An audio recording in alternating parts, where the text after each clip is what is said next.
Hey guys, we are Sean and Christy. This is Long Long Honeymoon, coming to you today from the loudest campground in North America.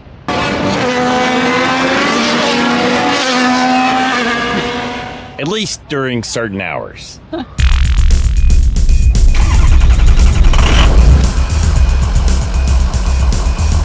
So why would you want to camp at Barber Motorsports Park? Well, the P word is very important. Mr. George Barber, who founded and created this motorsports mecca, has referred to this place as a park with a racetrack plopped right in the middle of it.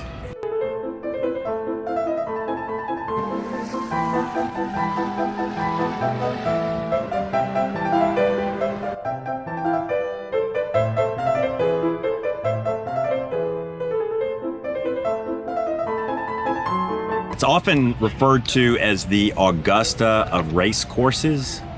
It's a European-style race course with over 80 feet of elevation change and I believe 17 different switchback turns. Race cars turn left and right here. And it's just a strikingly beautiful place. Not only is it gorgeous in terms of the natural environment, Mr. Barber has a playful sense of humor. And throughout the grounds, you will find little Easter eggs, artwork that he has hidden for you to discover. Everything from giant spiders and dragonflies to Bigfoot.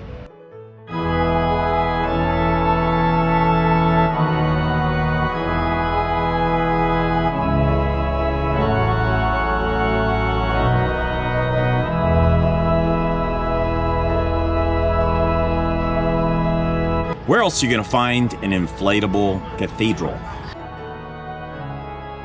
Also on the property, of course, is the Barber Vintage Motorsports Museum. It is the world's largest private motorcycle collection. People come to this motorcycle museum from all over the world, and there are a lot of really cool cars inside the museum as well. So what about the RV camping? Well, there are two camping areas inside the park to choose from. One is significantly more expensive than the other, and it's all about location, location, location. We are currently standing in the Hilltop camping area. These campsites are not only slightly larger, they have a great view of the paddock area and the racetrack and just the entire facility. Here is site number 1 in the premium Hilltop camping area at Barber Motorsports Park. You can see this is a corner site, and you have beautiful trees right next to the site, and at the end of the site you have a really nice view of the paddock area and the racetrack. However, they're priced at about double of the adjacent camping area, and we have personally camped in the adjacent area. It's about half the price, and it also has some beautiful views and great accessibility to the racetrack. Now here at Barber Motorsports Park, none of these campsites have any hookups. No water, no power, no sewer. However, there are facilities on the property. There is a bathhouse with showers in the paddock area that campers are free to access.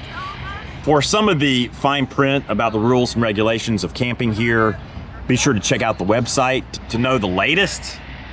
You will, if you're camping here at a racing event, of course, have to have tickets to the race. And Barber is kind of unique in that the paddock area is very accessible. If you purchase an additional ticket to get down in there, you can get really close to the cars and the crews, and it makes for a fascinating race day experience. Even if you're not into motorsport, I think any casual observer would enjoy the travel experience. All right.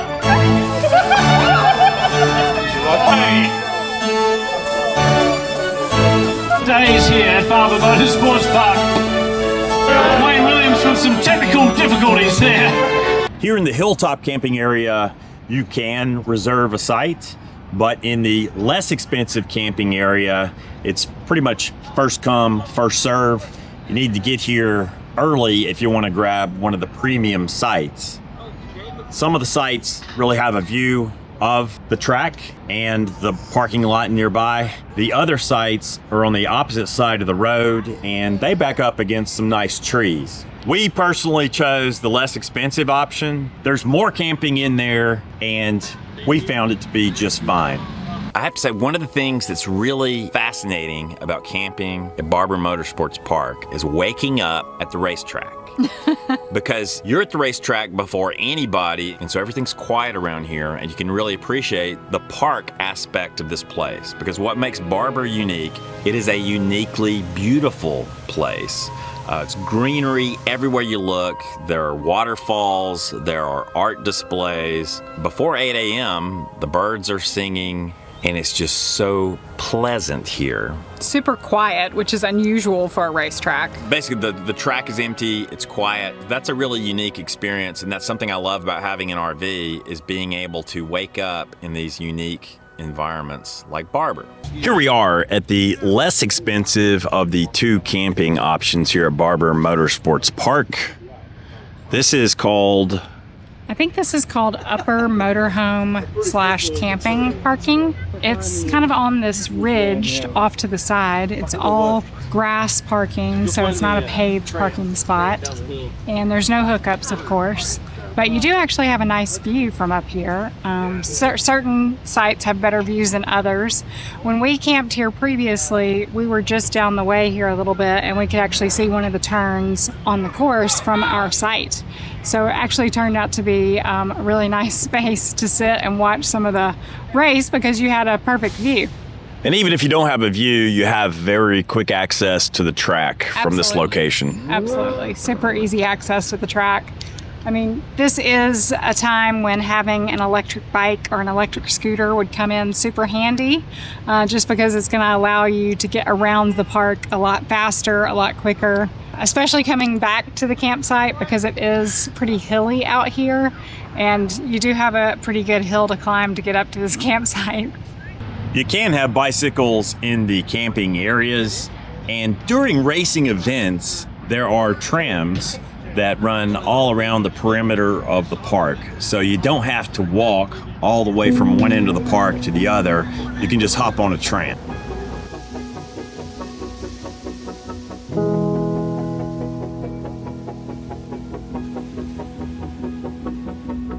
You can bring your own generator, of course, to use. They do have porta toilets here on site, and they do have a honey wagon that will come through and pump out your RV if you want. To pump out the dirty water. Yeah, they'll pump out your gray and black tanks for you if you want to do that. And I will point out, even though this is for some reason called a motorhome camping area, anybody can camp here in any type of RV or tent. We've seen many tent campers here. This is the perfect place to take an RV. My experience in the tent, I was having a rough night of sleep, and I looked around me and I saw the RVs. I need a comfy little bed right now. So in this upper motorhome lot, the camping sites for RVs are 40 foot long and 20 feet wide. The spots for tents are 20 feet wide by 20 feet wide. So that's the difference. And then if you move over to the Hilltop RV, which is one lot over, their sites are RV only, and they are 50 foot by 25 foot. So they're a little bit bigger for people that are in bigger motorhomes or fifth wheels. And I will point out, you can now linger after the race has concluded, and you can stay one additional night. Yes. So, you see everything from Class B vans to big motorhomes to fifth wheels to tents to car campers. So not a lot of tree coverage back here. No. So you are going to be in the sun, which depending on the weather could be what you want, or it could be what you don't want. So, that's the thing about springtime in Alabama. You really just don't know what kind of weather you're going to get. Today we've needed a light jacket, so it's actually pretty pleasant camping conditions. but we've been here previously when we've been sweating profusely, and you really are going to want a generator to run your air conditioner. Yeah, if you come here in the summer, it's going to be very hot. Yes.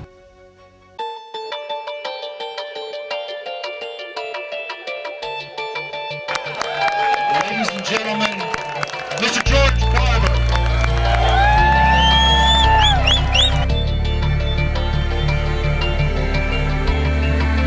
George Barber, the founder of Barber Motorsports Park, is a local legend.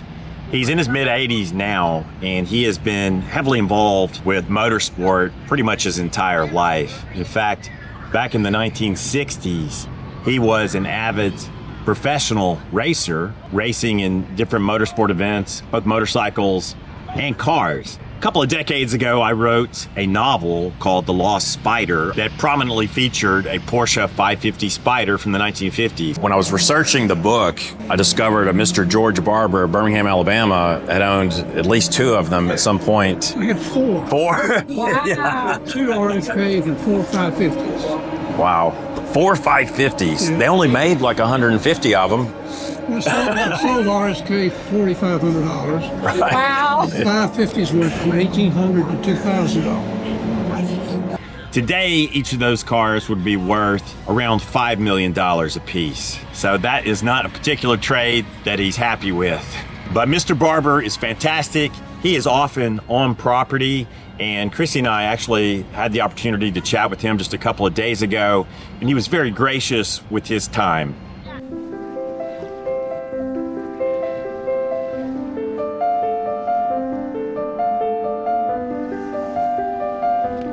So that's it, guys. A look at beautiful Barber Motorsports Park in Birmingham, Alabama. Whether you're into motorsport or not, this is a wonderful RV travel destination. Put it on your bucket list. Hey. Nice to meet you. Chris and Colin. Hey guys, we are Sean and Christy. This is Long Long Honeymoon. No. These sites do sell out, so you'll need to check the calendar and book well in advance to be assured to get a site that you really want, especially for the reserved sites in the Hilltop area. We've been watching you for, gosh, since we started. You might be in a video. Okay. Yeah, if you don't mind. No, I don't mind at all. All right, 1, 2, 3.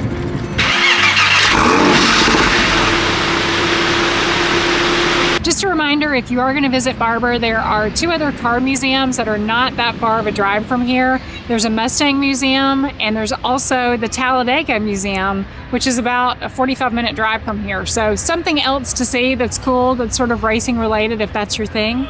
As always, thank you guys for tuning in to Long Long Honeymoon. We really appreciate all of you out there, especially those of you who are our longtime subscribers. We've been doing Long Long Honeymoon a long time. Next year will be our 20-year anniversary of our channel, and we're looking forward to making lots more great videos in the future. Yes, if you enjoyed this video, please give it a thumbs up, share it with friends and family, and make sure that you're subscribed. Until next time, what do we say? Lo ho.